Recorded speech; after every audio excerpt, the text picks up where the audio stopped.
This show is part of the RetroZap.com podcast network.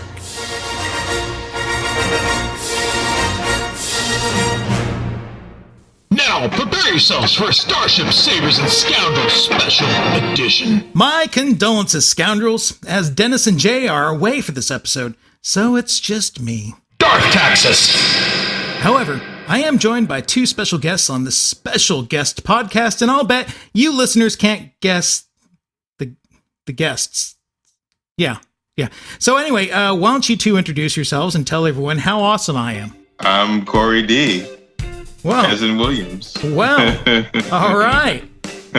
Also known as the son of Lando. Also known as Clad 2. Oh, yeah.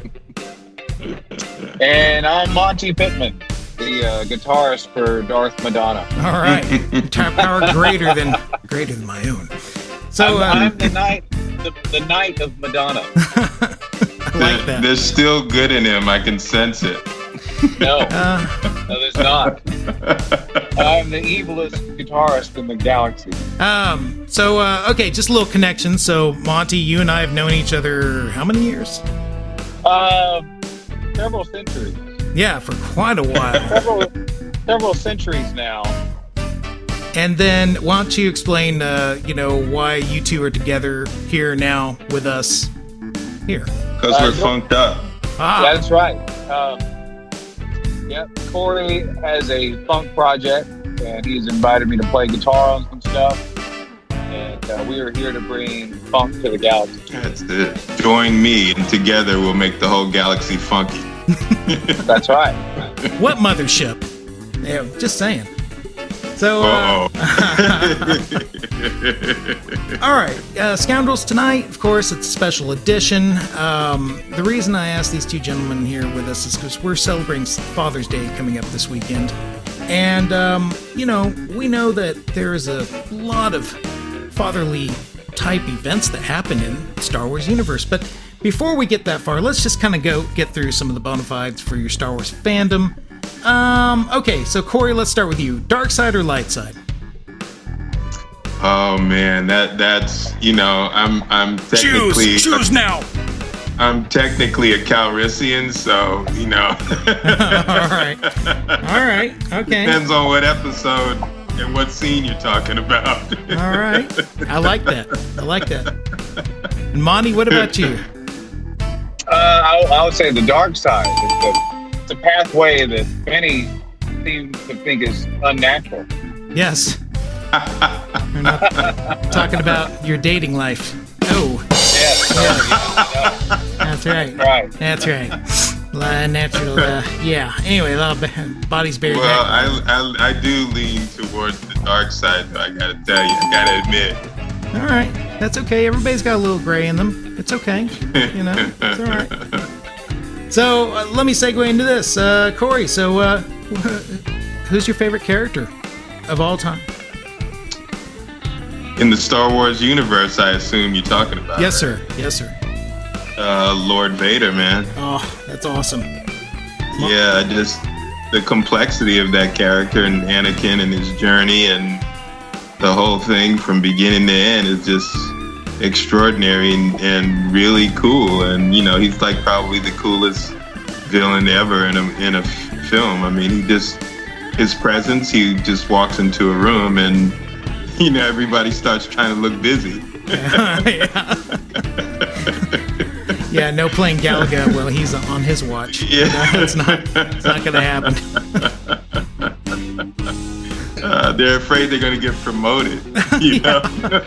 Yeah, that's right. You got to be. You know what? That's kind of one of my rules of business. Is you have to be competent enough to where you don't get fired, but not too competent to where they don't give you things to do that take up all your precious Galaga time.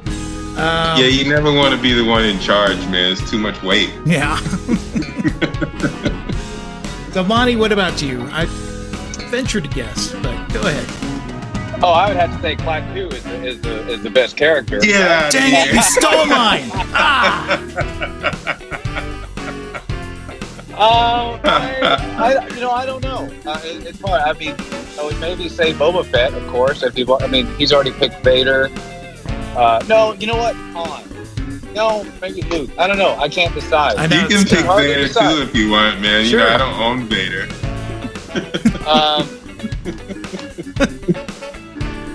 Maybe I'll go with Boba Fett because he seems to be the ladies' man somehow. All right.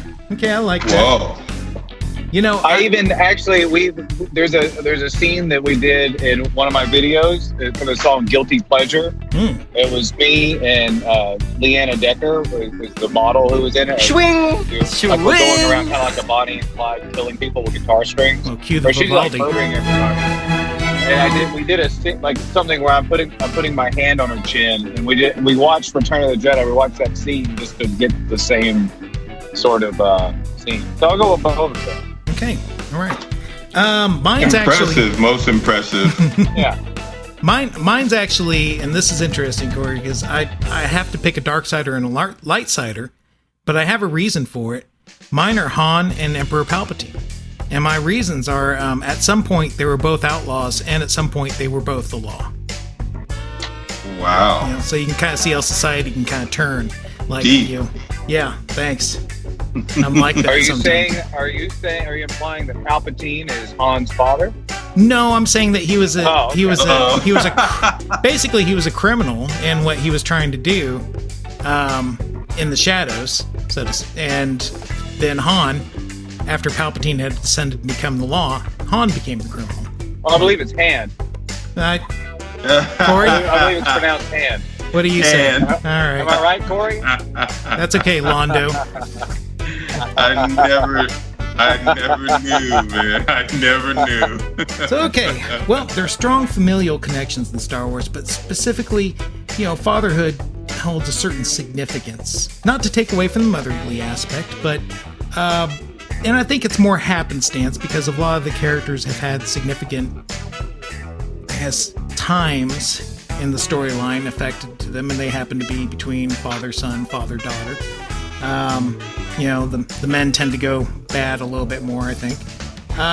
So why don't we start, though, with Luke? And with Luke, we can also talk about not only his direct influence from, spoiler alert, Vader, who is his father, but also maybe some of the indirect influences from other fatherly figures in his life. So let's start with Vader, though. What do you think... How do you think, looking back at it now, with everything you know about the "No, I am your father"? I mean, basically, you've got a homicidal maniac running the galaxy, and he's just told you, oh, hey, I'm the BTK. That was a Killer. beautiful scene, man. That was a beautiful moment. Well, yeah, but I mean, how would you think you would react to that? I mean, imagine if you were in a situation, and all of a sudden you've got somebody who's tortured, blown up planets, done whatever he can, basically the epitome of evil, and just reveals to you that, hey, you're me. Disbelief and shock. And that's when he told him to search your feelings. And then he knew it was true. He's like, oh no. He tried to commit suicide. Well, did he? Monty, what do you think? No, he knew he was going to be able to escape, but he had that look. It's when he jumped, he knew that he was going to be able to get out of the situation. Right, which is why I'm glad they got rid of that noise, from one of the special editions. I'm just saying. Okay, that kind of hurt. But Monty, what do you think? What do you mean, like the relationship between them? I mean, do you think it was just kind of more of a oh, hey, the most evil being in the galaxy is your dad. Hey, now let's get on to the action, or do you think that I mean, I just read I read a few articles here, kind of leading up to this, and some, of course, they're younger kids, and they're like, how did you olds not think that was completely weird? It'd be like, for example, Lee Harvey Oswald had daughters, and they had to grow up after that and go to high school and do everything. And how do you reconcile your life with knowing that your father is like this murderous, rampaging villain? Wow, that's a deep question. I'm not really sure how to answer that. Well, really, I mean, Uncle Owen is the one that raised him. So really, Uncle Owen is kind of the father figure. You think of Obi-Wan being that way, but really he only saw Obi-Wan for like a day. Like, Right. you know, if you think about it, they like really connected for life from one day. I know. True. Wow. He taught me power chords. Power chords. I mean, that's the equivalent of it, though, right? I mean, it's like, you've got this guitar, and I need to teach you something in one day so you can play a song. All right, let's play power chords. Yay, you know? I mean, and you're right, Monty, because at the end, I mean, you never really think about it when you're watching this as a kid. You're like, oh, poor Luke. He just lost the most important person in his life. You know? Well, you know, the funny thing is, too, that, like, there are so many father figures in people's lives, and, you know, some people's fathers are total letdowns, you know, unfortunately, you know. Mm-hmm. My father is, like, we were always close. He's, like, he's always been a big part of my life. He's a super cool person. Yeah, he is. But, you know, I could just imagine, you know, how, because I've had friends who felt let down. You know, they don't even want to talk about like stuff like Father's Day. But, you know, there's always someone in your life. It could be your grandmother, could be a father figure. I mean, you know, just sure. I mean, it's somebody who represents strength and gives you strength in your life, right? Mm-hmm. Yeah. Yeah, because I know I've had a couple of people that I would consider mentors in my life that provided me with maybe knowledge aspects, things that, despite, you know, how great of a man my father is, he just wouldn't have had those life experiences to share with me, you know? Yeah. Yeah. But yeah, and they came in different phases in my life, depending on what I was exploring, what was important to me at that time. But yeah, and in a way, Yoda is also kind of a father figure to Luke, isn't he? Yeah, and that's another person he only really saw for a couple of days. Right. Well, so I still say Uncle Owen is really the one that, you know, that raised him. Uncle Owen got no play, man. Yeah. Uncle Owen. He came off as like kind of like a jerk who was always in the way and, like, you know, preventing him from discovering his true destiny as a Jedi.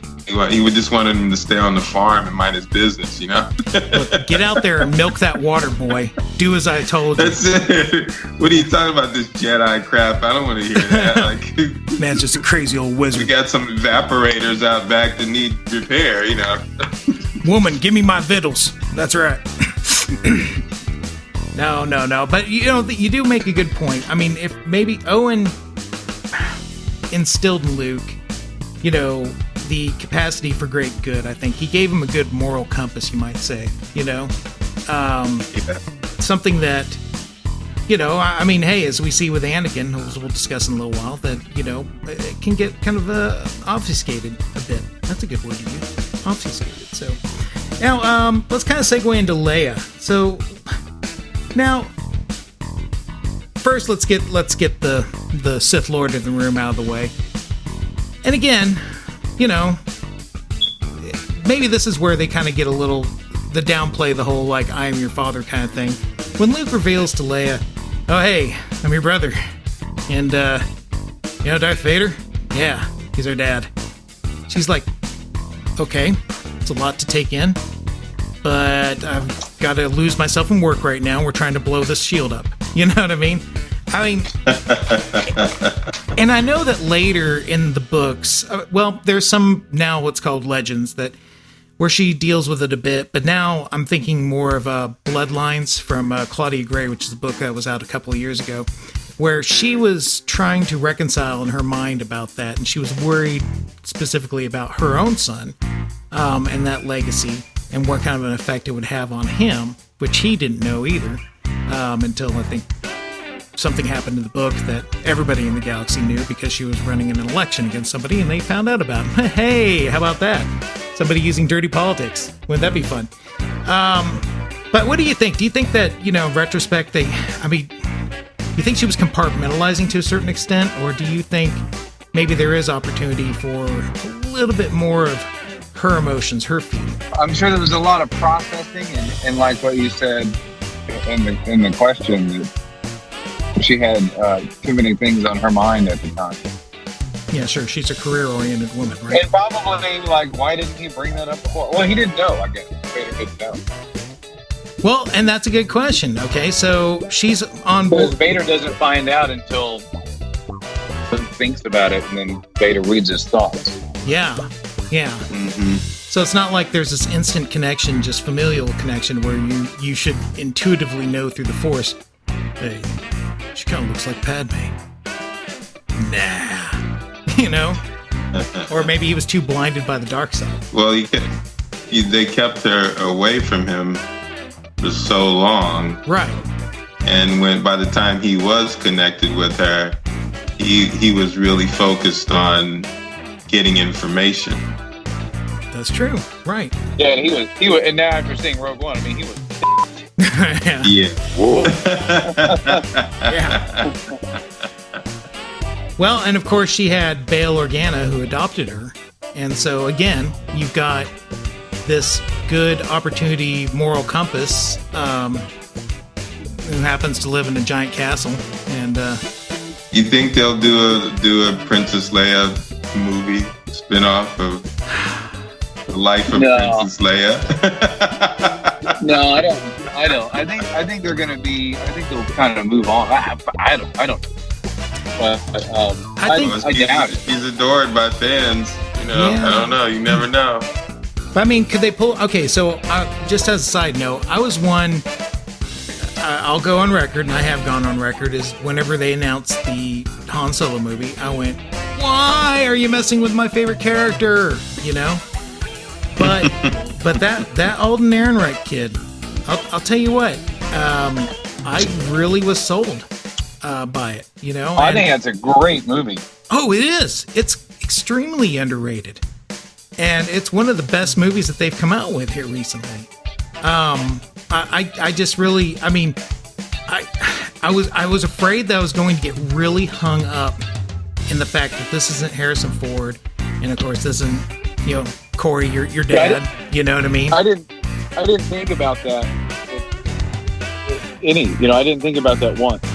And I felt like they did a good homage to the characters in their portrayal, basically.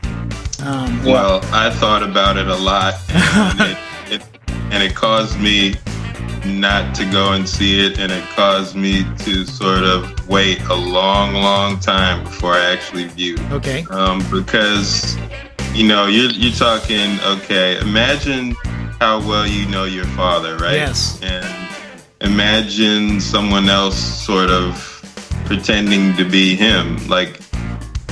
That's not an easy thing to watch. I know it's a character, but sure. A lot of his personality is in that character. So that character was sort of developed around a lot of his personality traits. So to watch someone else who you don't think is similar to him in any way, really, shape or form, and then they're going to do it. So, but all that said, they were competent actors. They knew what they're doing. They knew what they're doing casting these guys.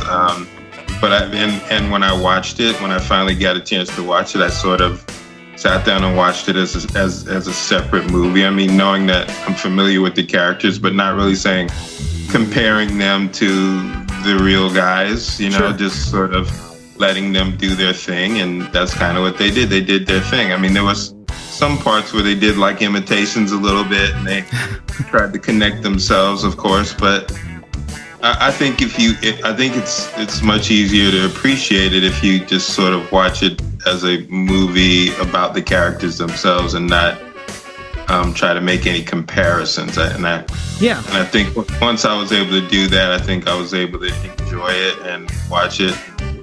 Whether I think it's one of the best movies they've done, I don't know if I could say that, but I was entertained by it. Okay. Yeah, that's a different perspective. I don't have any negative feelings about it at all. It's just that it's a different perspective when you're watching, someone portray a character that your dad played. Yeah, I can. Yeah, that's what I mean. What an interesting perspective, because I wasn't even thinking about that. Yeah. Yeah, it's different, Yeah, Monty doesn't really think about the needs of others sometimes, Corey. It's okay. And Lando Calrissian will only ever really be my father. I mean, there's no. You can get anybody you want to play it, but the real essence of it, goodness gracious, it's like when you watch the original stuff, it's like, oh my God, there's this sort of magic sort of thing happening and a charisma that everybody can't carry. It's just, you can be a good actor and all that, but I'm just saying, there's just a certain level of charisma that everybody just can't carry. And you're exactly right about that. And your dad did completely just basically broke the mold. Harrison as well. I mean, Harrison is a difficult dude to, it's hard to put on his shoes, man. I've got pretty large shoes. They're my special flying shoes. I land in them. They're my lucky landing shoes. Well, and that's the thing. That was a terrible impersonation. Well, I didn't say I'm good at impersonating anyone. They didn't ask me to be Han Solo, did they? No. And for good reason. In the end, what sold me was, can you imagine being these kids having to portray these two characters? And knowing that, oh my gosh, are they going to get Rose Tico'd? You know what I'm saying? I wouldn't want to have to do it. I mean, people would hitting me up left and right going, why weren't you in the movie? Why didn't they cast you?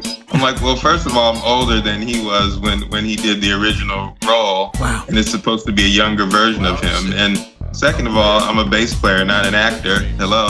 I'd probably never make it past the audition. Be like, okay, Corey, thank you very much. Now, we'll get back to you.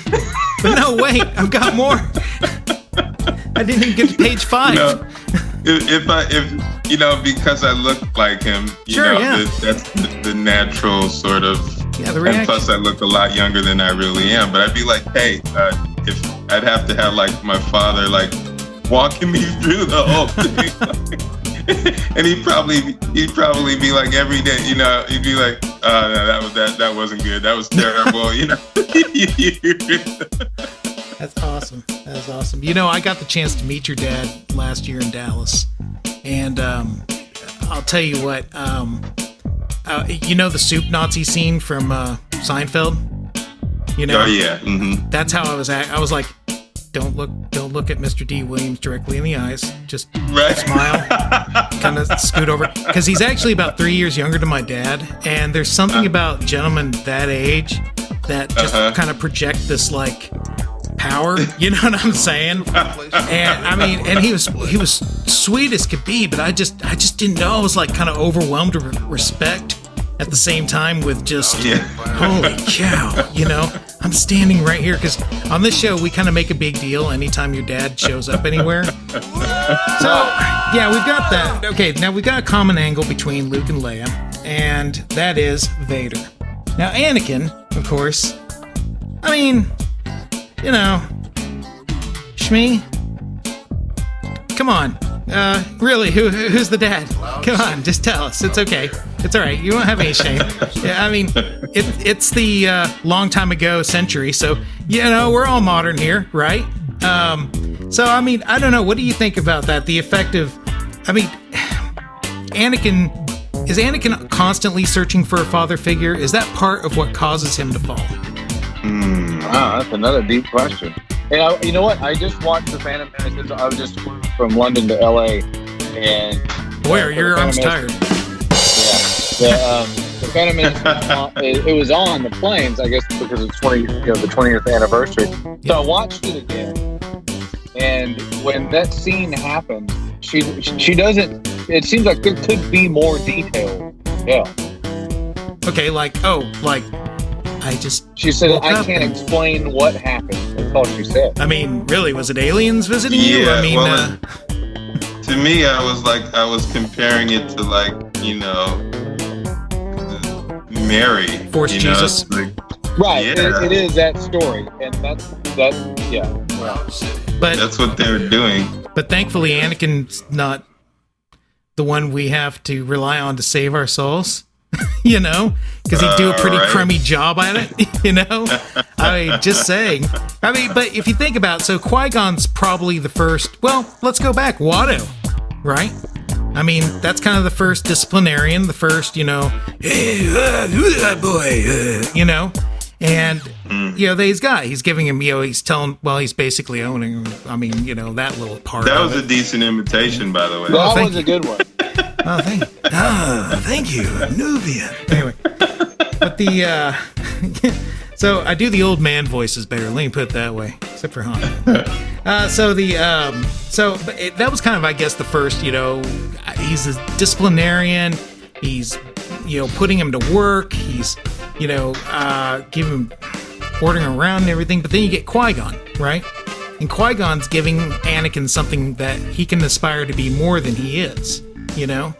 And I think that's something, I know, not only fathers, but I think a lot of parents want their kids to be more than they were, be more than they are, you know?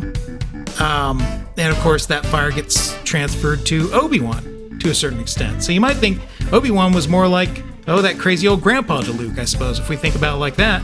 I know he said, "You're my brother, Anakin," but really he kind of had a father-son relationship with Anakin as a Padawan. But who else do you think would have had, of course, a fatherly influence on him? I mean, Palpatine, really. There you go. That's was right. the main one. You That's know? right. So that's kind of the And father. it's kind of interesting that Palpatine's or Darth Sidious's apprentice is the one who killed Qui-Gon, who was originally Anakin's. He was originally Anakin's, you know, mentor. Yes. You know, he would be that father figure. Yeah, interesting. So, yeah. how that kind of brought everything, you know, to Palpatine. Mm-hmm.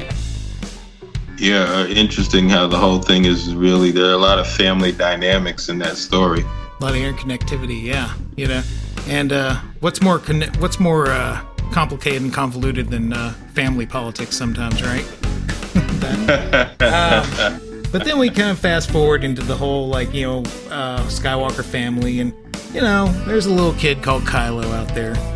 And to me, lately, in the comics and in the books and some of the stories, I feel like they've kind of been portraying Han as a, there I go, I said it. Oh boy, look at that. As sort of Technically, the boy is Ben. Kylo. Yeah, right. I'm sorry. Ben. Man. Yeah, Ben. Sorry, just You're right. That's right. But we've got, you know, they've kind of portrayed Han as a, you know, deadbeat dad to a certain extent, you know, like, Yeah. why were they separated? What was happening? Was Han's absence one of the reasons why Ben became Kylo, or was it the influence of another fatherly figure in his life? Well, you know, it's not that unusual. I mean, you know, you see like Han has always been about Han. Okay. You know, for the most part. So it's not that hard to believe that he wouldn't be present in his life, I guess, you know. Yeah, he's always kind of been out for himself. I mean, we know that Han did have a father he remembered, because he referenced the reason why he knows the YT-1300 so well is because his father worked on the assembly line, you know? Well, Man, I missed that one. maybe Han wasn't around because he was working. You know, he had to go work for the rebel, to, you know, make a living for his family. He was hustling. He had to work. He was hustling. That's right. And he did eventually go into the racing circuit and stuff because, well, you know, I mean, life in the hierarchy of the New Republic was a little chafing for him. And, you know, I'm trying to remember, did he have a problem with Ben going to be trained as a Jedi? Was that one of the reasons why they kind of...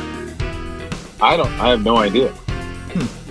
Well, Man, you know, I have to really take another look at that movie now, you know. but, you know, Ben did go be trained as a Jedi, and who was his father figure that Well, think about it. What did Luke do? Luke kind of failed him, didn't he? It's like Ray told him. He said, you didn't fail him, he failed you. Oh, yeah. That's right. And what caused him to fail him, Monty? Well, he was saying that he was influenced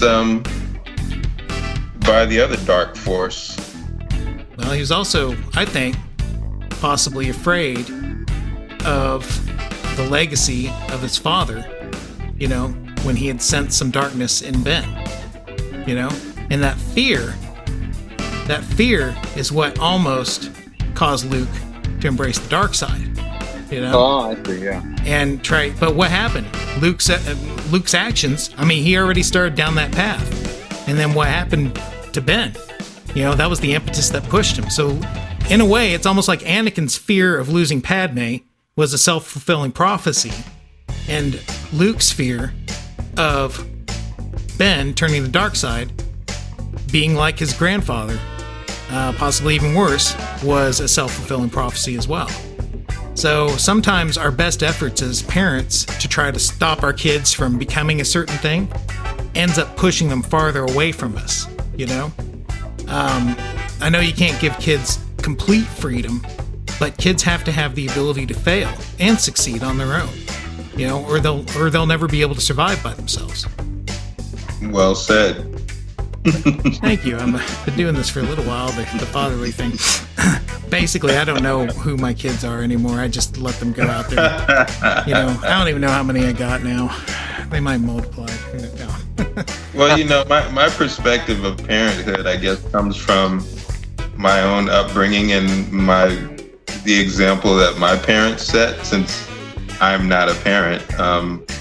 But so most of what I relate to is my experiences with my parents and how dedicated they were and how selfless they were at times. And probably one of the reasons why I probably never became a parent was because I'd have to be at least as good a parent as my parents were to me. And I was like, I don't know if I'm prepared to give up all that,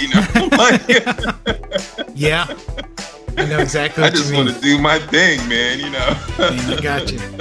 You got to take it seriously. Like, you can't, it's no joke. People do it and they end up thrust into it. Whoa. And then they fail at it or they're miserable at it and there's no manual, you just have to figure it out as you go. And we're all different human beings. We're different. The kids are different. Everybody has different personalities and there are different combinations of personalities. And, it's just a really, really kind of random thing.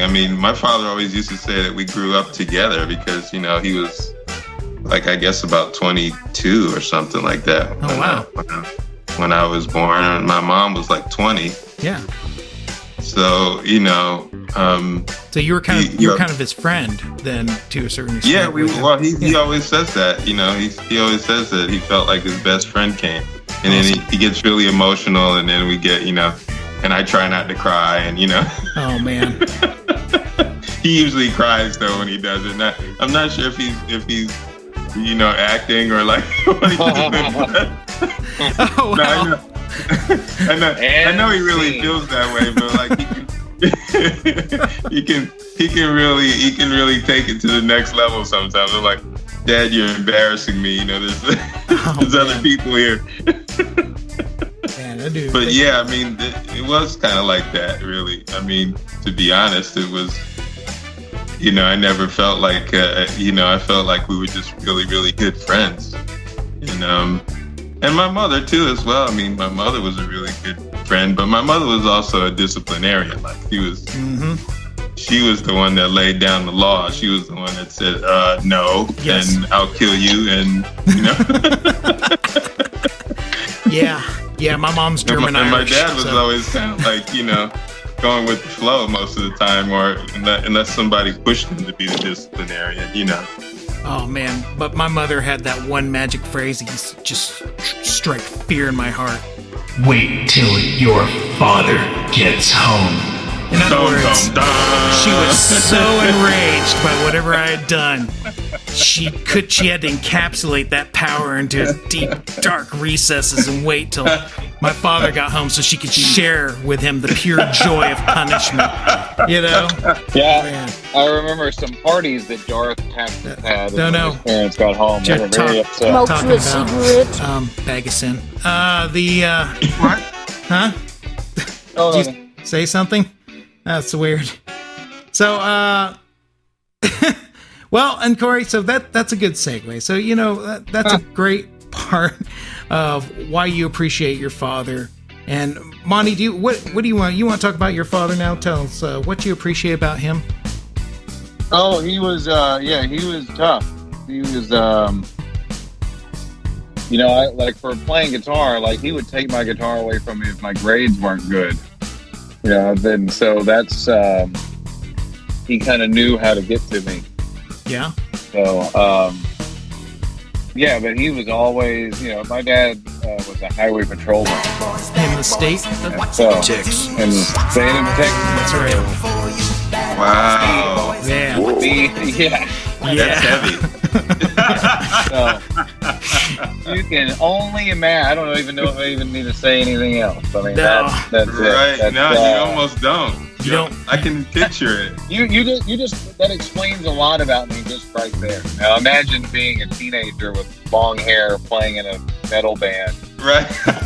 and your dad is in the Bible Belt, and yeah, my dad was a highway patrolman, a Texas state trooper, Man. Woo. and then my mom worked in the nursery, or she still does at the church. So Oh yeah. Awesome, man. what No, an interesting combination of things. In a way, it's kind of like from what our parents do and how they raise it. It's almost like the rebellion is part of growing up. Yeah. Yeah, it is definitely. You need something to rebel against. You know, but it says so much about your relationship with the guitar too. What you said, you know. Yeah, it's kind of my escape. Yeah, it was like part of your soul, which is kind of cool. I mean, I searched around to help. I thought I was gonna find an instrument, and I thought it was the guitar at that time myself, but it really didn't end up being. I mean, I started playing guitar at 10. Wow. And, you know, I thought I could be Jimi Hendrix like in a week. And, you know, after getting the guitar, and then I discovered, no, you can't. Yeah. And, you know, and back in those days, you didn't have like a box that you could plug into that would give you tremendous amounts of distortion and make it sound like you're playing in a stadium. Right. It was like you had to actually do it. You Yeah. know? Now's the time of the show where we talk about how old we are, kids. That's right. We had to put tapes in. I took my Cars albums, played them straight forward to back, no repeats. Yeah, and you know, luckily though, my dad got me the best guitar teacher in town, who is another father figure to me, Robert Browning. He is. Yeah, my guitar teacher, and he taught me every style of music. If I wanted to learn a metal song, he'd show me a jazz song or something like that. And you know, thankfully, that's what led to me being able to play with Corey, with our funk project that we got. You are probably the most versatile and very flavorful. There's a lot of, really, I'm dead serious. I mean, I've studied what we've done together. I mean, because that's what I do. I edit and produce music, and Awesome. And I've studied what you've done on things, and I'm like, it's just, and I've played with some really good musicians, I mean, in my life, and Stephen Costantino was the one who ended up being a Gomorrhean guard, which he's a really great guitarist himself. But man, there's something special about the stuff you do, Monty. Thanks. It was only 12 notes. It's all about the dissonance and then the resolve. Yeah. And now's the segment of the show where we dissolve into deep musical theory that loses the audience. So, Monty, though, you do epitomize one of my father's favorite phrases. If you're going to be a bear, be a grizzly. And I think that's what you boil into. You jump into it wholeheartedly. And yes, There's always time to pay the piper. Yeah, I remember him saying, "Well, done it. Time to pay the piper." So many times. Usually after they get home, I they just- realize there's a party. Who's that Piper, man? Where is he? I don't know, but he charges be a rich. lot. We don't have any money left to pay the piper. We gave it all to the What? Whoa! All right. And the Piper's got to be some wealthy dude, man, sitting up on top of a mountain somewhere because everybody's paying him constantly. He's He just doesn't even have to work. He's just playing that same song from the Beastie Boys over and over again. You know, dude, learn another song. Go, do some Jethro Tull. Come on. Yeah, before we roll out of here, it's time to introduce, yes, another new segment to the Scoundrels. In the new segment I call the What's Going Down Here Now. So, guys, talked a little bit about doing your project together. Why don't you talk some more about that and, you know, elaborate. Yeah, well, this is Corey's funk project that he's been doing, and he brought me in to play some guitar on some tracks, and it's really cool. It's like the funk of the future, I would say. How the whole thing began was I was in the music business for a while, and I had development deals and record deals and all these different things, and I had some experiences that made me a little bit bitter towards creating music, but once I decided that I wanted to go back to creating music, which I'm really more of sort of like a songwriter, music creator. Like I don't play other people's songs. I never have enjoyed playing cover tunes or any of that stuff. I like making up music. That's the whole fun of it for me. Yeah. So, you know, from a really young age, I was always writing my own stuff. But so after going through many incarnations of different bands and deals and this and that, and sort of becoming disillusioned with it, I told myself once I got back to it, I was going to play just because I wanted to become a better player and just enjoy playing and in creating music. And so that's how this project kind of started. It started with one of my clients who happens to be a sound engineer and a guitar player. And he and I got together and started recording some songs and laying some stuff down. We were having a good time. And so I said, you know, I don't really want to have a band where, you know, bands have to adhere to a particular sort of genre or sound, and you have to think about your audience and your following. I said, I just want to do a project where different musicians can get together and create music just for the love of music.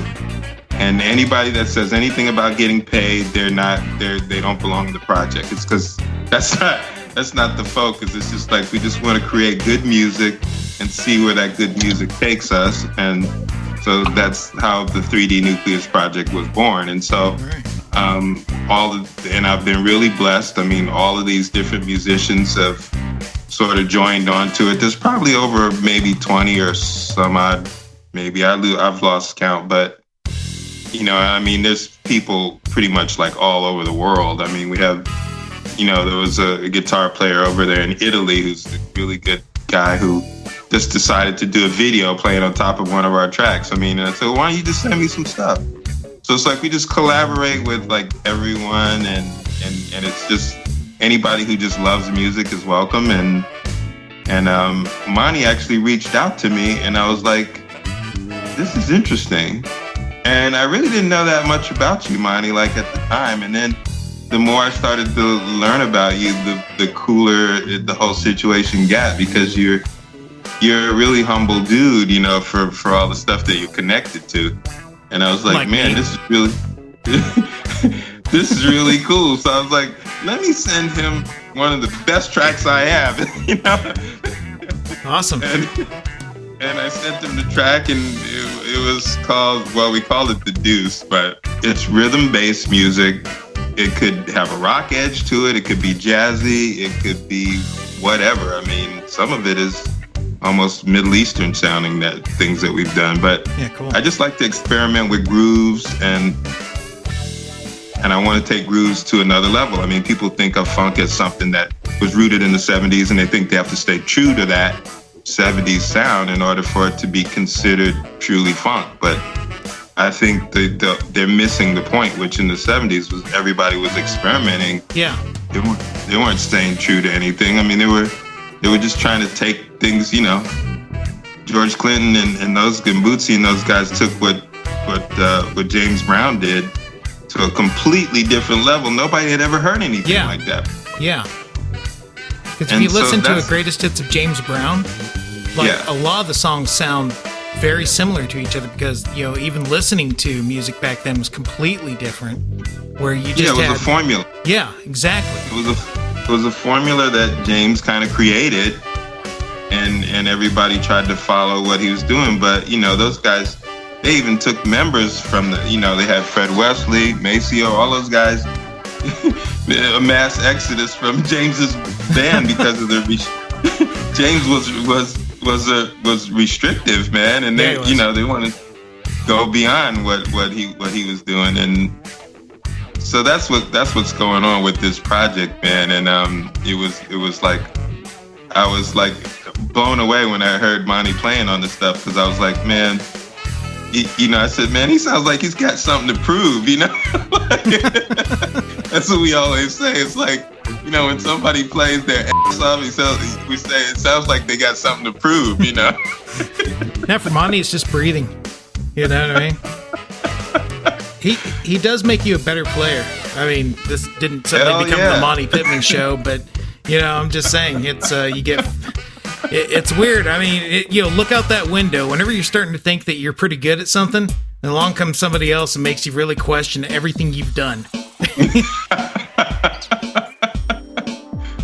That's the lesson, isn't it? I mean, I've gotten much older and wiser, and I never think that I know everything about anything. I mean, you always it's the moment you do that, you're done. You can't learn. You can't continue to grow and expand. I mean, you just have to kind of always have this attitude. It's like, you know, just being open to learning new things. And I mean, Monte, I don't know. I mean, it sounds like you've played everything, but I mean, in the project, we're bending each other in different directions, I think, sometimes. Yeah, I look at it as there's only 12 notes, so it's what you anything you can do with those notes. And then, like what I said earlier about how it just the sort of resolve, you know, the tension and the resolve, or the dissonance and the resolve, the balance of the dark and the light. The one versus the and. Oh no, it's called the 3D Nucleus Project. So yeah, I mean, and that name derives from 3 being the rhythm section, bass, guitar, and drums, and D, my middle name, D-E-E, nucleus being the rhythm, being the nucleus of most of these creations. I like it. So that's the meaning of it. So, and of course, listeners have been listening to it as we've been speaking. Where can somebody go check it out, though, a little bit more? Well, 3dnucleus.com is kind of like the portal to everything, but we have YouTube videos, we have an Instagram page, we're on Facebook, but 3dnucleus.com is kind of like where you can go and connect to all the different things that we're doing. And we've done 2 Star Wars sort of parody videos already. One was Cloud City Funk, which I got my father to be in, and actually Mark Hamill was in it, Ray Park, Deep Roy. So a lot of people in Star Wars. I went to Star Wars Celebration and got them to be in the video. It was just fun, random thing. We didn't plan anything. We just put the music on and let people dance to it. And we just had a blast. I mean, people said I wasn't going to get Mark Hamill to be in it, but I asked him. He said yes, and we danced.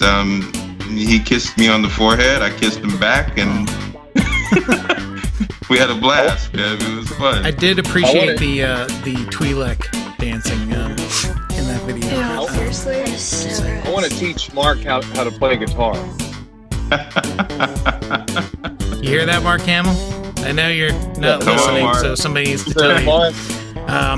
Mark ever wants to learn how to play every Kinky song. I will teach him. I will teach him 9 Kinky songs in 1 hour with his first lesson. to go along with all 9 episodes. That sounds like a dare. No, that's a promise. Oh no, that's a double dog dare. Well, the latest cut that I've kind of been finishing is called "May the Funk Be With You." There you go. It started off with just the bass part that I sent to Monty, and then he played some really cool guitar licks, and it was probably maybe the 4th or 5th track we've done together or something. And Monty, told me this is going to be the funkiest one ever, and I was like, "What's he talking about?" Because the other ones were like seriously funky, and I had no idea what he meant. And then when I started to assemble the parts and arrange what he had done, I was like going, "You know what? I think he's right." And so I had to sort of replay some of the things that I did, and then left some room for another really talented bass player, Matt Supnick, and he did his thing in it. So it just really came together well. And the side chick horns played horns in it, and then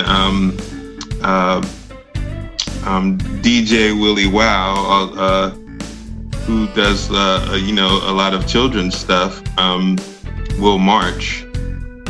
Who's an awesome hip hop artist and rapper and stuff, and I got him in on it. He said he heard the track and he said, let me try and write something. I said, yeah, do something, man. Let's. So it's fun. I mean, you guys can listen to it, enjoy it, and Awesome. It was a lot of fun creating it, and hopefully we'll, I'm looking forward to doing more stuff with Monty, man, when he's got some spare time. Yeah, right. There hasn't been a lot of that recently. Yeah, exactly. So I'm going to have to freeze myself in carbonite or something to get the thing done. Dude, you should descend on stage like that one day. Just throwing that out there. There. You just gave me a great idea. So for the May the Funk Be With You video, Monty. Yes. That's what we gotta do, dude. you gotta come out of carbonite playing the guitar. Yeah, I'll be frozen, and then I'll just start playing. I'll have the guitar frozen, but I'll be able to move my hands, heat it up, or I'll defrost it. Oh, you gotta have Bush come activate the funk controls on the side. Or have it like I'm frozen in carbonite, but then that's the top part of a wah-wah pedal, and it starts moving back and forth, and then it heats it up.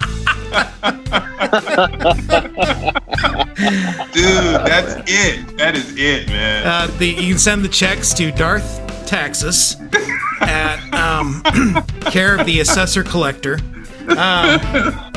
Speaking of which, I got to put the Assessor Collector in dry dock here in a second. So, why don't you guys tell us real quick where people can reach out to you in social media as well? Anywhere. If you Google Corey Dee Williams, you'll find at least 6 places. You got it. Yeah, I mean, that seems to be the way to do things now. But for me, if you go to MontePittman.com, that should take you anywhere you need to go in the galaxy of Monte Pittmanisms. Awesome. I teach guitar lessons online over Skype and over FaceTime. Okay. And I've got students all over the galaxy. Wow. And and so if you're looking for guitar lessons, I could teach you the ways of the Force Flat 5, and so I teach guitar lessons, and I've got 6 albums out. You can find those on my website or Spotify, iTunes, YouTube, you name it. It's out on Metal Blade Records. You're worldwide, man. Worldwide. That's right. Galaxy-wide. That's right. Yeah. Woo! All right. And yeah, for social media, it's just at Monte Pittman, MontePittman. That's right. The second N is silent.